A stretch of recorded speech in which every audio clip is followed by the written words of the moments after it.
আলাইকুম আর আদাব। আপনারা সবাই কেমন আছেন? আজকে আমি আপনাদের কিছু কথা বলবো।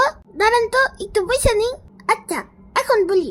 ওই যে একজন আছে না, আমার বাবা লাগে, এখনো কি চিনতে পারতেছেন না? আরে ওই যে সবসময় যে আমার গো পরিষ্কার করে, আমার কেয়ারটেকার আর কি। এখন কি চিনতে পারছেন?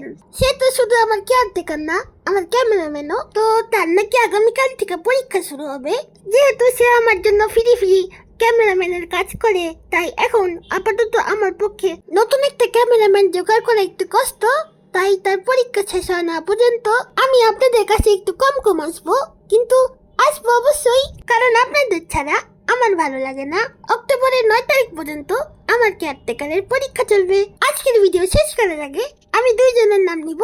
একজন হইতেছে আয়শা হাসান সুপ্তি আপু, যে কিনা ক্লাস 5 এ পড়ে। আরেকজন হইতেছে তাসফিয়া ইসলাম রুহি আপু। আজকের ভিডিও দেখার জন্য আর আমাকে ভালোবাসার জন্য আপনাদের সবাইকে অনেক অনেক থ্যাংক ইউ। আর একটা পাপি।